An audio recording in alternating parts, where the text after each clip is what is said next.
प्रधानमंत्री नरेंद्र मोदी की आंध्र प्रदेश की यात्रा के दौरान सुरक्षा में चूक का मामला सामने आया है। पीएम के 2 हेलीकॉप्टर ने विजयवाड़ा के गन्नावरम एयरपोर्ट से उड़ान भरी थी।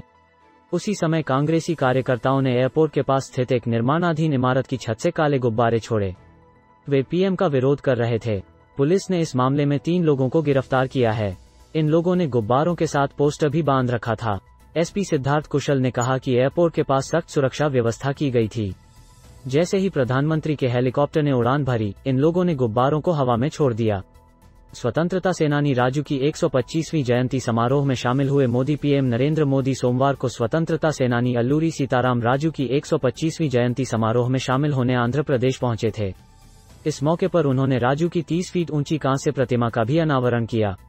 मोदी ने कहा कि आज एक और देश आजादी के 75 साल का अमृत महोत्सव मना रहा है, साथ ही अल्लूरी सीताराम राजू गारू की 125वीं जयंती का अवसर भी है।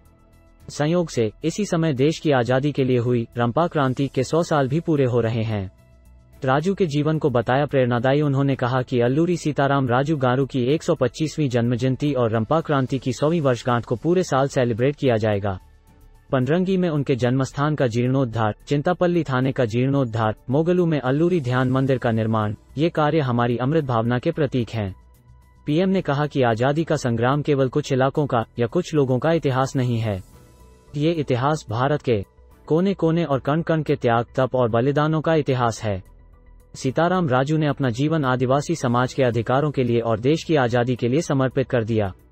राजू की जीवन यात्रा हम सभी के लिए प्रेरणा है। पीएम ने हैदराबाद को कहा भाग्यनगर। पीएम हैदराबाद में 2-3 जुलाई को हुई बीजेपी की राष्ट्रीय कार्यकारिणी की बैठक में शामिल होने पहुंचे थे। कार्यकारिणी की बैठक के दूसरे दिन रविवार को पीएम ने हैदराबाद को भाग्यनगर कहकर संबोधित किया। पीएम ने कहा भाग्यनगर में ही सरदार पटेल ने एक भारत श्रेष्ठ भारत का नारा दिया था। हमारी पार्टी का नारा भी यही है। हमारा एक ही कार्यक्रम है, तुष्टिकरण खत्म कर तृप्तिकरण का रास्ता अपनाना।